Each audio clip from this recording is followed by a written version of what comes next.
Asher, kailan target simulan ang investigasyon ng Senado kaugnay sa isyu ng pagkain? Aga kailangan pa i-refer sa kaukulang komite ng Senado, particular na sa Senate Committee on Agriculture, ang resolusyon na inihain ni Senator Francis Kiko Pangilinan.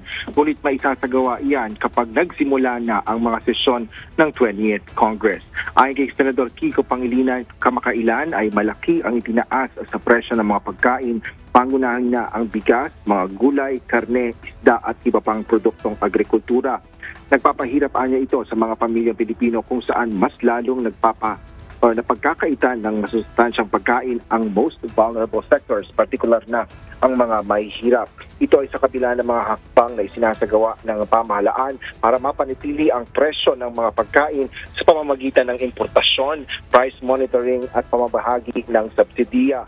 Gayunman, marami pa rin anyang mga consumers ang patuloy na nakararanas ng limitadong access sa murang pagkain. Pusod ng patuloy na pagtaas ng pangamba sa presyo ng mga pagkain, isang resolusyon ang ipinasa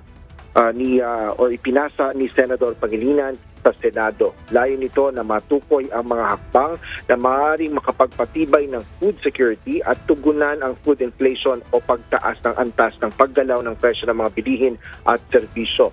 Inatasan nito ang Senate Committee on Agriculture, Food and Agrarian Reform na magsagawa ng Senate inquiry in aid of legislation sa walang tigil na pagtaas na presyo ng pagkain at mga basic na agricultural commodities. Paliwanag ng Senador, magbibigay daan ito upang repasuhin ang mga kasalukuyang polisiya, mga programa at mga pinaiiral na aksyon para matugunan ang high food cost, alamin ang mga pagkukulang at bumuo ng mga legislasyon at pang-administratibong panukala. Iniugnay naman ang tanggapan ni Senator Francis Pangilinan ang resolusyong ito sa resulta ng survey na isinagawa ng Social Weather Stations o SWS na inilabas noong June 28.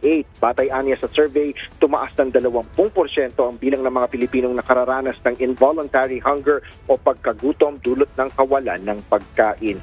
Aga nakatakda ang ceremonial opening at paghahalal ng Senate President at Committee Chairmanship sa July 28. Habang inaasahan na sa susunod na araw naman ang pagtatalakay ng mga inihaing resolusyon at pagre-refer nito sa mga kaukulang komite. Yan ang latest dito sa Maynila. Balik sa iyo, Aga. Maraming salamat, Asher Cadapan Jr.